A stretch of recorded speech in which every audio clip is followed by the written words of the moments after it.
one nutrient that I want to speak about today, which is called sulfur. It is not frequently discussed in nutritional circles because sulfur was never much of a problem in terms of deficiency. But today things have changed. Today, because we live in a highly polluted environment, because many toxins enter our body that never were around us previously, because we are exposed today to heavy metals of different types and in huge quantities, to the point that if we do an umbilical cord check on a baby, you find the entire constellation of heavy metals. Today, when I test people for heavy metals in their tissues, I find that 99% of the adults in this country are poisoned by heavy metals that accumulate in their tissues. 99%. Even children. Some of them have bizarre heavy metals like thallium. Have you heard of thallium? But something like thallium, which causes nervous system diseases and fatigue and metabolic disorders, is in so many Americans today because they simply drive their car into the garage and allow themselves to inhale the exhaust when they get out of their car. Or at the gas pump, they smell the fume. Or they go to see a show called what do you call that show? No, what do you call that show? Monster Truck Show, yes, but I'm glad you know. What is the show that happens on the 4th of July? Firework. Yes, so when you have fireworks showing next to you and you inhale that stuff, that contains thallium. A lot of people today are exposed. There are many other toxins, and we need a mechanism to eliminate them from our body. That mechanism, that is what saves us from dying prematurely from mercury, arsenic, cadmium, aluminum, and other heavy metals, is called sulfur. And because of that, sulfur has become extremely important in recent years. Sulfation is a part of our detoxification process in the liver. Sulfation used to be not so important as a pathway in the liver, but today sulfation has risen to number one. It's the highest importance detoxification pathway because of the poisoning that occurs in our environment. And we don't get enough of it anymore in our diet. It's difficult to get sulfur. Where do you get sulfur in your food? Eggs, if you eat eggs. But don't forget all the crucifers. Broccoli, cauliflower, kohlrabi, kale, all those crucifers that are known to be very healthy also contain high amounts of sulfur. How many of us are eating enough crucifers on a regular basis? Every day. Every day you must have a big portion of crucifers. Also, all the family of onions and garlics, shallots, they all are fairly rich in sulfur, and that's why they have that special smell. These are the main sources of sulfur in the diet. Unfortunately, today it is not enough. Even if you eat a lot of them, you're likely to be deficient in sulfur. That is one reason people have all kinds of problems. Why do you think MSM has become such a popular supplement?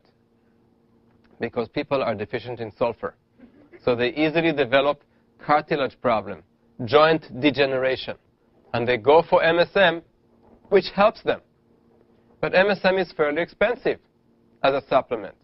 And there are so many other supplements people want to take, like B12, like vitamin D. People want to take antioxidants, vitamin C. If they're sick, they want to take zinc. They want to take something to support the immune system. People now have a lot of supplements in their cabinet. Raise your hand if you have more than 5 types of supplements in your kitchen cabinet. Most people. Raise your hand if you have more than 7. Still most people. Raise your hand if you have more than 10. Still quite a lot of people. So what does that mean? Why do we have so many? And is there a limit to how many supplements we can take? It's not in our food. It's not in our food. But is there a limit? I mean, are we going to take supplements more than we can eat? We still have to eat food first. Supplements are on top of that. So everybody has a limit. If you get to 10 supplements, in all likelihood you will not want to take number 11 every day. You're going to say, enough. I cannot swallow more than these 10 types of supplements. We all have that psychological limit. For some of us it will be just 3. For some it will be 5. Because of all those doctors who prescribe those supplements, we ended up getting used to having even 10 or 15 in some cases. Not always justified, by the way. But if we have a mechanism of reducing the number of supplements by replacing them with a food that is truly rich in the nutrients that are missing, then we will not need 10 supplements. Maybe we can go back to 9. And when we have that special need, when we suddenly have severe problem, headaches, pain, fatigue, we can take number 10 to meet those type of conditions instead of saying, I give up. For that we need to find those foods that will give us the highest nutrient density of the nutrients that are missing. And sulfur is missing. Sulfur in your body is as common as potassium. Everybody knows how important potassium is for cardiovascular health, but you have just as much sulfur. Both of them are number 7 and number 8 in their prevalence in the human body. Very, very common. And if we don't have enough, we cannot replenish the 2 grams per kilogram of our weight. So an average man who weighs 70 kilograms has 140 grams of sulfur within his body. That's a huge quantity for an element, for a mineral. It's like taking a big stick, 2 sticks of margarine or 2 sticks of butter, and that is the weight of all the sulfur that is in the body. That's a large quantity. Where is it located in your body? Where do we have the most of that sulfur? In your hair, in your nails, in your skin. That's where, when we burn your hair, it smells weird, doesn't it? It has a smell of sulfur. What else burns the same kind of smell? Bones? I don't know. I've never burnt bones before. Okay. By the way, I've never eaten flesh in my entire life, so I don't even know what flesh tastes like. Thank you. Now I will know. It tastes like gunpowder. Flesh or just burning bones? Where else do you have sulfur in your body? In your liver, because your liver needs sulfur to detoxify. Where else do you have sulfur? In every proteinaceous chain in your body, in every protein, in every polypeptide, and in every enzyme that contains those amino acids that have sulfur in them. Methionine and cysteine are the 2 main classical amino acids that have sulfur inside them. Cysteine is usually missing. We don't have enough. Because today we are so toxic, we continuously have to manufacture glutathione. Glutathione requires 3 amino acids: glutamine, glycine, and cysteine. Since our diet is very rich with the first 2, we are always lacking in enough of the cysteine to create glutathione, which is the most important antioxidant inside our cells and the most important detoxifying agent inside our cells. we must manufacture a large amount of glutathione, and it depends on cysteine, which is a sulfur-bearing amino acid. It is so easy to be deficient in that, and that's why many people are taking a supplement called N-acetylcysteine, a cysteine derivative that brings us into the ability to manufacture glutathione. Without glutathione, we cannot survive as healthy people, as healthy adults. That depends on sulfur.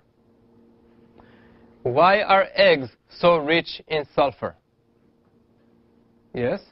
Because it's essential for the formation of feathers. Exactly. It's for the feathers. Feathers are just like hair. Feathers to the chicken and the chicks is hair to humans. And when you burn feathers, they also smell very similar to burning hair. Because the little chick, the embryo that grows inside the little egg, is supposed to have all those feathers, there's a lot of sulfur in eggs. However, eggs also contain a lot of methionine. And when you have too much methionine, you have too much homocysteine. So too much methionine is toxic. That's why in many scientific studies, they have proven that when you give people too much, or animals, too much methionine, they die prematurely. And they have sickness and illness. That people or animals on methionine-sparing diet would live much longer. So we need methionine as an essential amino acid, but we don't want too much of it. Eggs give you way, way too much methionine. Not only that, eggs contain a lot of another element called biotin, which is a vitamin. Biotin is also known as vitamin B7, also known as vitamin H. That's the vitamin of hair and skin and nails. That's also a vitamin that's important for our development and growth, crucial for our nervous system. People today could be deficient in biotin for various reasons. Biotin contains sulfur as well. It's an important one. However, if you eat eggs in their natural state, even though they are rich with biotin, when you eat the whole egg as nature intended, meaning without cooking it, you cannot absorb any biotin. Because there's a protein in the egg white called avidin, which binds biotin, and you cannot absorb any of it. That's why when you try to study the effects of biotin deficiency, what do? I don't do those studies, by the way, because I spare the lives of those poor rats. But I read some of the studies. When you want to prove what are the symptoms of biotin deficiency, you simply give the rats the whites of the eggs, uncooked. And then they all become biotin deficient, almost instantly, because they can't absorb any biotin. It's all bound by this avidin protein from the egg white. So obviously eggs were not something we ate much of in nature. Because in nature, we could not cook for hundreds of thousands of years. We only learned to cook more recently. That means if the food cannot be eaten in its natural state without causing us a deficiency, we might not want to eat it. Definitely not much of it. And if it contains methionine in large amount, we are at risk of shortening our lifespan and causing disorders associated with methionine metabolism, especially homocysteine goes up. One reason we don't want to eat animal foods, animal sources of food, is that they increase our homocysteine level. That's one of the toxic effects of eating meat and other animal products. And, of course, eggs. We don't want that much methionine. Where do we get methionine in a smaller amount that is healthy? In nuts, in seeds, and in grains. Very little in legumes. Mostly nuts, seeds, and grains. You don't need that much. If you have too much, you get toxic on it. But you still need the sulfur. Since methionine is the biggest source of sulfur in our body, and we don't want too much of it because it can be toxic, we have to get our sulfur somewhere else. We can get it from our crucifers. We can get it from the onions and garlic. But it's not always enough, because the foods today are hybridized, and because a big amount of our caloric intake today comes from foods that are poor in sulfur. We like to fill up our belly with beans and with lots and lots of vegetables. They are the majority of our diet, and fruits too. But they are not very rich in sulfur. And then the little bit of crucifers that we eat, the broccoli, the cauliflower, the Brussels sprouts, etc., the cabbage, we don't eat enough of them. And some people don't like them because they think it interferes with their thyroid metabolism, or because they don't like the taste of the sulfuriness of these crucifers. And the same is true for garlic and onion. Some people just don't want to be antisocial and eat too much of these garlics and onion, especially in their raw state, which is how nature intended for us to eat them in the first place. We would eat all those garlics and onions, and we would lose some of our friends. So people don't want to have too much. And as a result, we hardly have the capacity of compensating for the insufficient sulfur in our foods. Today we have a new solution for this problem, a solution that helps us detoxify more efficiently using the sulfur, which is a part of all these enzymes containing that sulfur arm called the sulfhydryl arm that allows enzymes to bind heavy metals and take them out. Sulfur that helps the proteins in our body called metallothioneins, which bind heavy metals and prevent them from damaging our cells. Sulfur in biotin and in thiamine, a B vitamin that contains sulfur as well. And the sulfur in cysteine, taurine, methionine, that are amino acids and amino acid derivatives. And cysteine, of course, that contain sulfur. We need more and more of that sulfur so that our body knows what it should do, and build more and more of those sulfhydryl arms on our own enzymes. Because if we don't have enough sulfur, the enzymes will be manufactured and the sulfur will be missing. Without that sulfur, we cannot detoxify effectively. Sulfation stops. And sulfation is the most important pathway, as we said earlier, of detoxification. So today, we can get that sulfur without the methionine, without the foods that we might not want to have in huge quantities. Today we can get the sulfur together with some minerals like potassium and trace elements without being toxic, without heavy metals. For that today we have a new form of salt, new to the West. Salt that we can eat on a daily basis. How much salt did you eat today in this meal? It was delicious, wasn't it? It was delicious because there was salt in it. And we love salt. Now some people, some nutritional authorities tell you to avoid salt. You know who I'm talking about? I don't want to start a big argument about salt. I just want to go to nature and let nature decide for us. Are you in agreement with that? Let us not have man-made ideas or opinions. Let's look to what nature tells us about salt. And then you'll make your own decision. And the decision will therefore not be just related to the taste buds that make you want to eat salt. The delicious food we had today had a good amount of salt in it. That's why you enjoyed it so much. But in nature, we would have enjoyed it no less. In nature, we would have eaten a lot of seaweeds every day. In nature, we would have lived close to the seashores. of the salty oceans. That's the easiest way to walk and pass through distances. Not inside the jungle. Have you tried to walk inside the jungle? Come with me to Nepal. I'll have you check it out. After 5 minutes, you'll give up. It's next to impossible to go through the real jungle.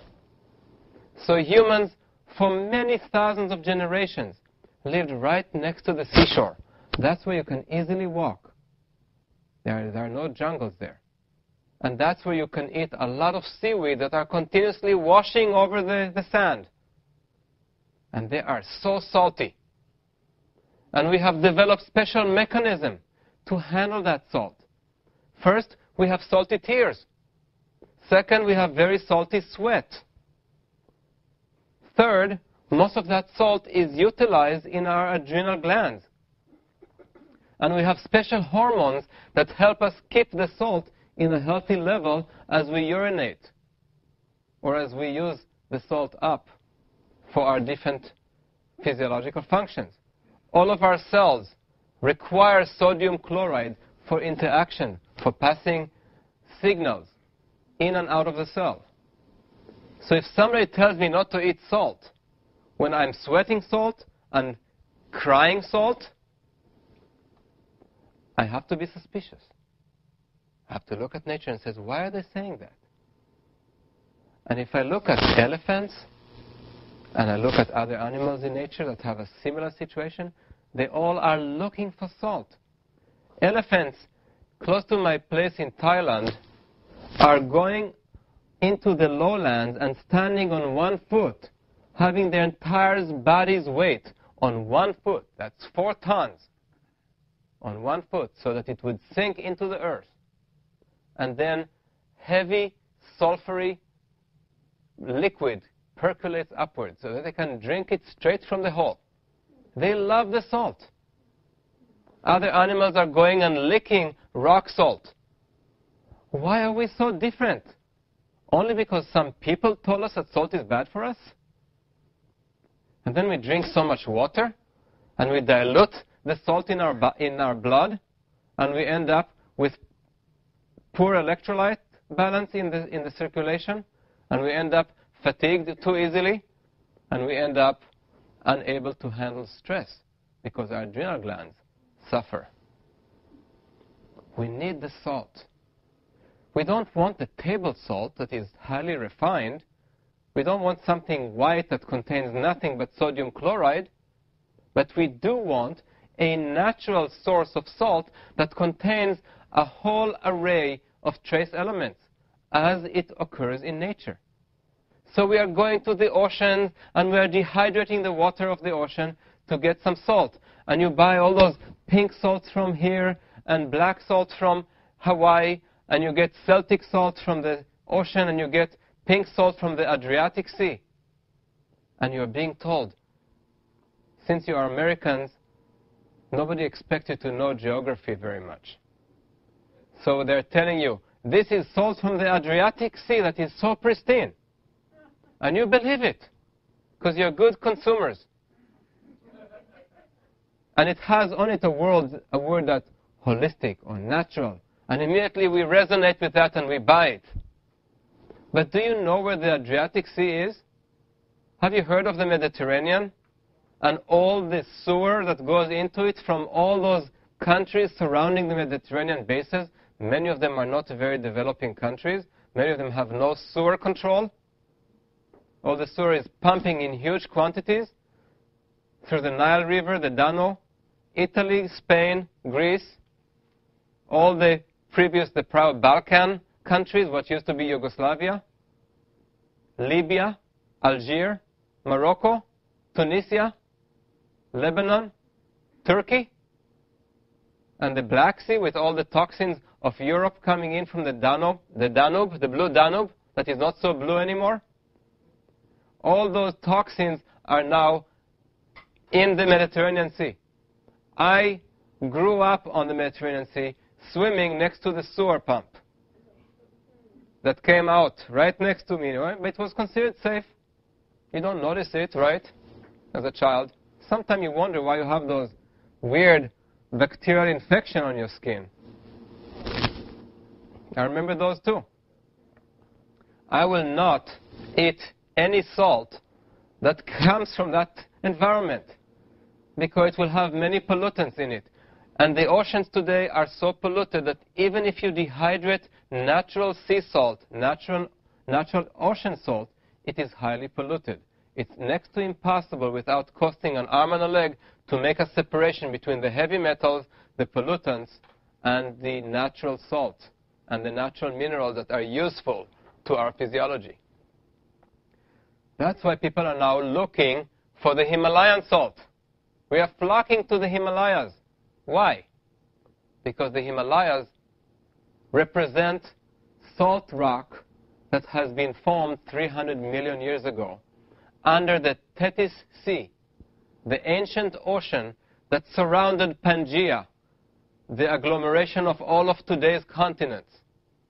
And all that has accumulated layer by layer under that ancient ocean that only 65 million years ago, when two continents collided, caused the rise of the Himalaya. So what has formed hundreds of millions of years ago, when everything was pure and unpolluted, all that has finally come above the ocean so we can mine it. That's why everybody is going for the pink Himalayan salt, because they know it's clean. It's from the Himalaya. We also have now the sulfur-rich Himalayan salt, which is completely different from the pink salt. The pink salt has no sulfur whatsoever. The black salt that comes from the Himalaya, that tastes like eggs, because it is so rich in sulfur, comes from these rocks. This is the black salt from the Himalaya. You can lick that and it tastes like eggs right here in your hand. You can pulverize it with a little hammer or with mortar and pestle. Very easy. Sometimes I put it in my mouth just to suck on it. If you have a soreness or inflammation or a canker sore inside your mouth, put it right next to it. It will heal really fast with the sulfur and the salt. It tastes good. It's just a little piece of it in the mouth. But when you make salt out of it, it becomes pinkish grayish like this. That's what it looks like when you completely pulverize it. In Nepal and in northern India and in Pakistan, this is considered extremely, extremely important. It's precious. Every family has this in their medicine cabinet because they can only afford to use it as medicine. Every time they have digestive issues, every time they have the flu or other conditions or sores, they use the black salt as their medicine because it costs 3 times as much as the typical Himalayan pink salt. We have now the opportunity to have it ourselves every day as regular salt because for us it's not so expensive. We can simply enjoy the salt every day because we need salt anyway, but we also need sulfur. Why not use our own salt to be also our source of sulfur? It's very simple. We started by talking about the children. This is about the children. I built this factory in Kathmandu, especially to support the children of Nepal.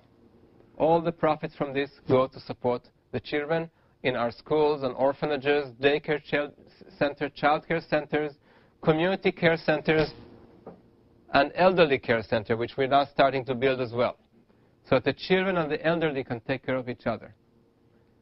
This is what's going to support all that, because it is very, very costly.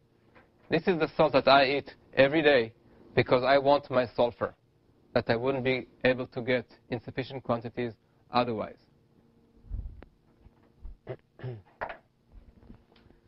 Sulfur is a nutrient. Salt is a food. Salt has always been around us in nature, and we always used it in nature. If you are not eating salt, you are going to get deficient in certain electrolytes, and you will end up fatigued and sometimes dizzy, and you will not know what's causing it. until you get tested. If you go on long fasts, if you go on water fast or juice fast, you sometimes end up deficient in some salts. I always recommend for people to add salt to their diet to be healthier. Even my own family, my own uncle, who used to dislike salt because he was afraid of hypertension, he avoided salt completely for a long time until he started having some heart problems and circulatory problems. I put him on salt. My aunt tricked him and added salt every day a little bit more and more so he will not notice it. Just a slight increase every day. And his problem disappeared. I've seen it with many other patients as well who need to have salt.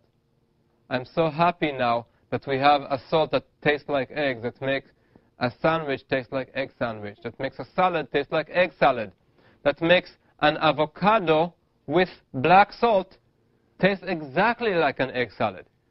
And Jillian has an idea, just taking the white of the young coconuts and making a paste out of it and adding some turmeric to make it yellowish and adding the black salt, and it is uncanny resemblance to having eggs without having eggs. Something that vegans might welcome unless they have had no eggs for so many years by now that they would be disgusted just by the idea of it. Just like I am totally disgusted by the idea of even sniffing animal flesh or putting it into my body because I've never had it. So for me, it's not food. Some people don't like eggs. Very few. If you don't like it, you can simply cook it. Cooking eliminates the hydrogen sulfide that gives it that special aroma. And then it stops tasting like an egg. It becomes like regular salt. But it is still rich with sulfur. So you still get the benefit. So it's good for cooking, and it's good for eating raw. When it is raw, it will taste like eggs. I hope that you enjoy it, and if you don't, just cook it first, and then it will not cause that flavor. That's the black salt of the Himalayas, and the wonderful thing about it is it also supports this amazing project in Nepal that perhaps can change the way our children are being treated in the future, just like the children in Nepal are enjoying right now the care and affection that they deserve, that I hope we can one day extend not just to 3,000 children, but to 100,000 and even more, so that we can stop this horrible transport of children, a kinder transport, so to speak. Children that are transported from age 5 to age 10 at the rate of 15,000 every year, taken from Nepal and sold in India for prostitution, slavery, and lifelong servitude. That should be stopped. That's a tragedy that can only be imagined if you compare the size of Nepal to the size of the United States. You would have to literally sell more than 500,000 American children every year to become slaves and prostitutes in Mexico. Every year, more than 500,000 children. Can you imagine something like that? That's what Nepal is going through. They're losing the next generation. And we can stop it, and while we stop it, we can nurture them, educate them, give them a sense of purpose, responsibility, and leadership, so they will become healthy community leaders in the future. And they will come to the United States to study for their PhDs. They will come here to appreciate what we have done for them, to appreciate that we have given them the opportunity and that we did not look the other way when they looked us in the eyes and said, you can help me. You can just spend $100 a year and a child has full year of education and support and nurturing. There is no reason not to make it possible. It is so easy for us to become philanthropists. The win-win situation here with the salt is that not only we are philanthropists because we support the children, we also enjoy the sulfur, we enjoy the taste, we support people who work in Nepal, and that salt is clean. When I tested salt that came from India and Pakistan of the same variety, because of how they manufacture it, how they pulverize the rock, how they separate it from the actual rock of the Himalaya, it's done through toxic mechanism or chemical mechanism or extreme heat or with lack of hygiene, or the machines are used for other food or other purposes. And that's why I found heavy metals in high amounts in the other forms of black sulfur-rich salt. When I tested ours, it had no heavy metals. It is clean. 5,000 to 7,000 parts per million of sulfur, more than any food on earth, and it does not have toxic residues that you find in the salts that come from India and Pakistan, where maybe they even have slaves from Nepal working in those sweatshops to make salt that comes here very cheap and we don't even know how it was made.